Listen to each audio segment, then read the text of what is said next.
بسم الله الرحمن الرحيم. ونبي حميد الساعدي رضي الله عنه قال في عشرة من أصحاب النبي صلى الله عليه وسلم أنا أعلمكم بصلاة رسول الله صلى الله عليه وسلم. Narrated from Abu Humayd al-Sa'id, he said, amongst 10 of the companions of Nabi Karim, some say, I'm the most knowledgeable of you regarding the Salah of Nabi Karim sallallahu alaihi wasallam. Qalu fa'arid, they said, then present it.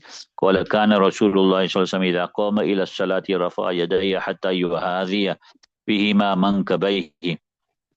They said, so he said that when Nabi Karim, so when he would stand up for Salah, he would raise his hands until he would make them in line with his shoulders. ثم يكبر ثم يقرأ ثم يكبر ويرفع يديه حتى يهاذي بهما منكبيه. Right. Then you would say takbir. Then you would recite. Then you would say takbir and then summa, yeah. Then you recite. Then you say takbir. Right. And then he would raise his hands until it is he brings it in line with his shoulders. So there's that rafa yadayn before ruku. ثم يركع ويضع راحتيه على ركبتيه ثم يعتدل. Then he will go into ruku and he will place his hands on his knees. Then he will be at ease. ولا يصبي رأسه ولا يقنع. Then he will not lower his head and nor will he raise it. ثم يرفع رأسه ويقول سمع الله لمن حمده. Then he will raise his head and he will say سمع الله لمن حمده. Then he will ثم يرفع يديه حتى يهاذي بهما منكبيه معتدلا.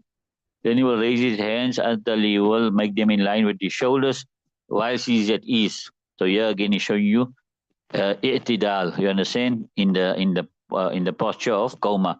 ثم يقول الله أكبر ثم يهوي إلى الأرض ساجدا فيجافي يديه عن جنبيه ويفتح أصابع رجليه. Right. Then he will say Allahu Akbar. Then he will go down towards the earth in prostration. Then he will make far his hands from his sides. He'll try and keep his hands away from his side. And he will face his toes towards the Qibla. What you call it? وَيَفْتَحُ أَصَابِعَ رِجْلَيْهِ. Yeah, that's what it means, right? ثُمَّ يَرْفَعُ رَأْسَهُ. Then he will raise his head. وَيَثْنِي رِجْلَهُ الْيُسْرَى فَيَقْعُدُ عَلَيْهَا. And he will lie flat, his left foot, and he will sit upon it. ثُمَّ يَعْتَدِلُ. Then he will be at ease. حَتَّى يَرْجِعَ كُلُّ عَظْمٍ فِي مَوْضِهِ مُعْتَدِلًا. Until every bone returns to his place whilst he is at ease. In other words, sit at ease in jalsa. ثم يسجد ثم يقول الله أكبر ويرفع ويثني رجله اليسرى فيقعد عليها. Then he will make sajda. Then he will say Allahu Akbar and he will raise. He will come up and he will lay flat his left foot and he will sit upon it. ثم يعتدل حتى يرجع كل عظم إلى موضعه. Then he will sit at ease until each bone returns to his place. Then he will rise. So this is the jalsa istirahat. You understand it? After the first rakat, he sits again at ease. Right. ثم يصنع في الركعة الثانية مثل ذلك. Then he will do in the second rakat similar to that. ثم إذا قام من الركعتين. Then when he stands up from the two rakats, كبر ورفع يديه, he will say takbir and raise his hands حتى يهاذي بهما منكبيه كما كبر عند افتتاح الصلاة, until he makes them in line with his shoulders, just as he made takbir at the time of the beginning of the salah. ثم يصنع ذلك في بقية صلاته. Then he will do like that in the remainder of his salah حتى إذا كانت السجدة التي فيها التسليم, until when he is in the sajda in which he's going to make salam, right? أخرج. So basically it means in the last rakat, right? He's in the last sajda now, he's going to get up, right? He's going to get up and then from there he's going to go to make salam, right? أخرج رجله اليسرى. He will take out his left foot now. وقعد متوركا على شقه الأيسر, and he will sit in tawarruk upon his left buttocks, right? ثم سلم, then he will make salam. قولوا صدقت هكذا كان يصلي. They all said, you spoken the truth, like this Nabi Karim used to read salah. رواه أبو داود الدارمي ورواه الترمذي وابن ماجه معناه. Imam Abu Dawud and Darimi has also narrated, and Tirmidhi narrated, and Ibn Majah has also rated similar meaning. قال الترمذي هذا حديث حسن صحيح. Tirmidhi said this hadith Hasan Sahih. وفي رواية لأبي داود من حديث أبي حميد. And one riwayat for Abu Dawud from the hadith of Abi Humayd, same rawi. ثم ركع فوضع يديه على ركبتيه. Then he'll make ruku and he'll place his hands on his knees. كأنه قابض عليهما, as though he's grasping them, right? وَوَتَرَ يَدَيْهِ, and he will make his hands like the string of the bow, straight, right? فَنَحَّاهُمَا عَنْ جَنْبَيْهِ, and he will make his elbows away from his sides. They mustn't also be like this in ruku. It's going to be up, away from there, you understand? وقال ثم سجد, and he said, then he'll make sajda, فأمكن أنفه وجبهته والأرض, then he will press his nose, or he put his nose and his forehead on the earth, ونحى يديه عن جنبيه, and he will distance his hands from his sides, ووضع كفيه حذو منكبيه, and he will put his palms in line with his shoulders, وفرج بين فخذيه غير حامل بطنه على شيء من فخذيه حتى فرغ. Right. And he will make a gap between his thighs, not carrying his stomach upon anything of his thighs. You must place space between your thigh and your stomach, unless you got a big stomach. Right. ثم جلس, then he will sit, فافترش رجله اليسرى, and he will spread out his left foot, وأقبل بصدر اليمنى على قبلته, and he will face the top of the right foot towards the qibla. ووضع كفه اليمنى على ركبته اليمنى وكفه اليسرى على ركبته اليسرى, and he will place his right palm on his right knee and his left palm on his left knee. وأشار بإصبعه يعني السبابة, and he will make ishara with his index finger, right? That is the index finger. وفي أخرى له, in another riwayat of his, وإذا قعد في الركعتين قعد على بطن قدمه اليسرى, and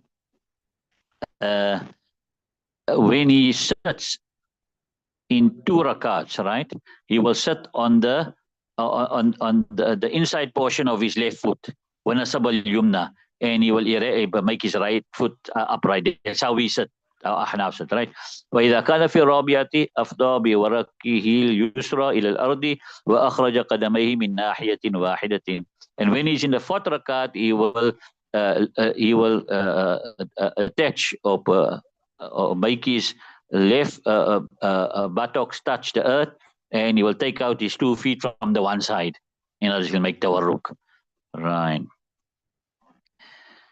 Firstly, what we learn from this whole hadith here is that when a person out of some need or out of some benefit, without any takabbur, he says, I know the salah best. I have most knowledge amongst you regarding this aspect.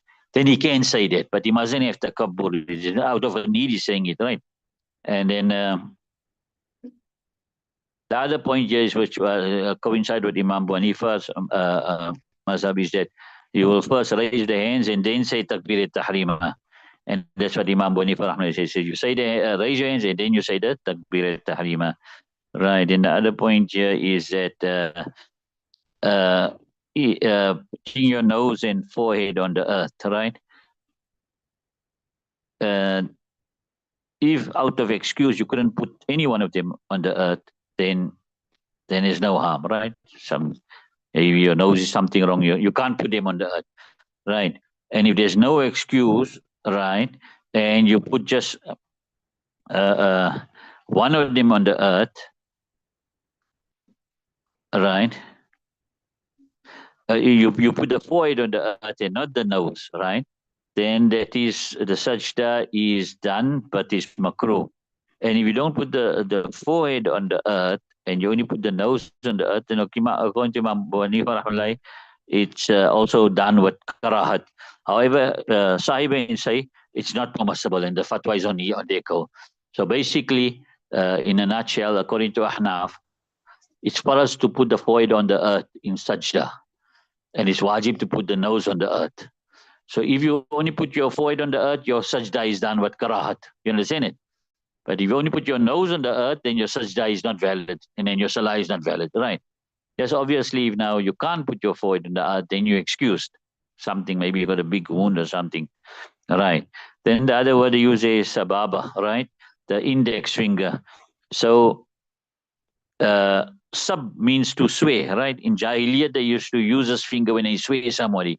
Like now, so you point your finger at the person, right? So that's how it became sababa. And now, since with the same finger, we uh,